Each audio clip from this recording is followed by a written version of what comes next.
তো hello guys, this is Dipu and আমি আজকে Oppo K1 এর একটি ইনডেপথ রিভিউ দিতে যাচ্ছি। আসলে কোনো ফোন নাই, বাট আমি যে ডিটেলস পেলাম সেই ডিটেলসের উপর একটি রিভিউ দিতে যাচ্ছি। তো আর দেরি না করে চলুন শুরু করি।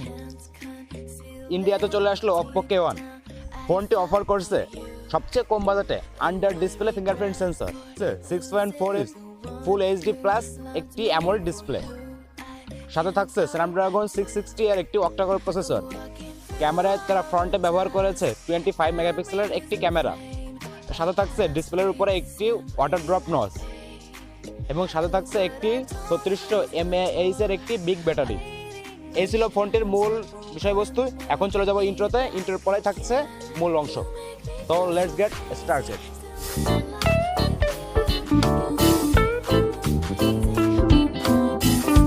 প্রথমে চলে আসি ডিসপ্লেতে। তো এখানে ডিসপ্লে হিসেবে ব্যবহার করা হয়েছে 6.4 ইঞ্চিস একটি full HD plus AMOLED display, যেটা কালার ওএস 5.2 এবং ডিসপ্লে ডেনসিটি 403 ppi।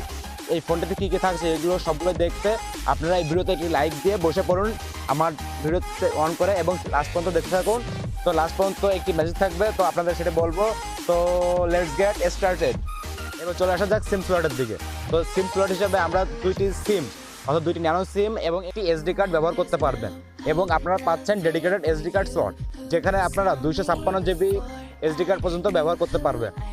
তো এবার মুভ করি অপারেটিং সিস্টেমে।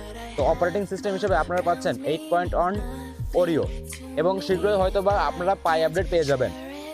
চিপসেট হিসেবে পাচ্ছেন আপনারা কোয়ালকম স্ন্যাপড্রাগন এর 660 একটি প্রসেসর, এবং যেটা একটি অক্টাকোর প্রসেসর, এবং এটা রান করবে 14 ন্যানোমিটার একটি টেকনোলজিতে। মেমোরি হিসেবে আপনারা দুইটি ভ্যারিয়েন্ট পেয়ে যাবেন। একটি হচ্ছে 4 জিবি এবং 64 জিবির একটি ভ্যারিয়েন্ট, এবং অপরটি হচ্ছে 6 জিবি এবং 64 জিবির একটি ভ্যারিয়েন্ট।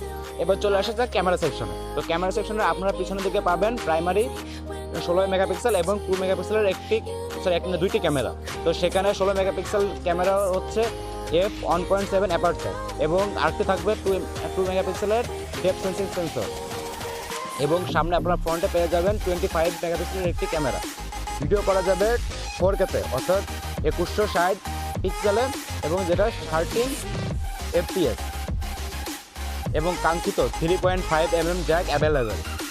নয়েজ ক্যান্সেলের জন্য একটি ডেডিকেটেড মাইক, এবং ব্লুটুথ হিসেবে থাকছে 5.0, যেটা লেটেস্ট ভার্সন। মুভ করা যাক পোর্টের দিকে। তো ডাটা ট্রান্সফার অথবা চার্জিংয়ের জন্য যে পোর্ট ব্যবহার করা হবে সেটা হচ্ছে মাইক্রো ইউএসবি, অর্থাৎ মাইক্রো ইউএসবি 2.0। এতে কোনো টাইপ সি পোর্ট থাকছে না। এবং সেন্সর হিসেবে আপনারা পেয়ে যাচ্ছেন under display fingerprint sensor, accelerometer, জাইরোস্কোপটি অ্যান্ড কম্পাস। ব্যাটারি সেকশনে আপনারা পেয়ে যাবেন 3600 mAh একটি নন রিমুভেবল লায়ন ব্যাটারি, এবং বক্সের চার্জার হিসেবে থাকবে 5 ভোল্ট 2 অ্যাম্পিয়ার এবং 10 ওয়াটের একটি চার্জার। চার্জারের দুইটি কালার আপনারা পেয়ে যাবেন, blue and red. Box open করার পরে আপনারা যেগুলো জিনিস পেয়ে যাবেন সেগুলো প্রথমত অবভিয়াসলি থাকবে একটি ফোন, একটি সিম ইজেক্টর টুল, কিছু পেপার ওয়ার্ক, একটি থাকবে আপনাদের যে কভার কেস, সেটা কেস থাকবে, একটি ইয়ারফোন এবং একটি অ্যাডাপ্টার, এবং মাইক্রো ইউএসবি, অর্থাৎ মাইক্রো ইউএসবি 2.0 একটি কেবল। ইন্ডিয়াতে এর প্রাইস ধরা হচ্ছে 16,990 রুপি। তো বাংলাদেশে আসলে মোটামুটি 22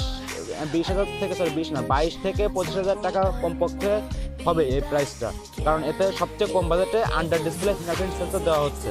তো বাজেট অনুযায়ী ফোনটা ঠিক আছে, এর সব কিছু ঠিক আছে, কিন্তু যদি মাইক্রো ইউএসবি বাদে ইউএসবি টাইপ সি পোর্ট দেওয়া হতো তাহলে মনে হয় যে সম্পূর্ণরূপে ফোনটি অনেক ভালো হতো কাস্টমারদের জন্য। আমি আছি দীপু বিশ্বাস, আমি সাইনিং আউট করতেছি। তো বাই বাই।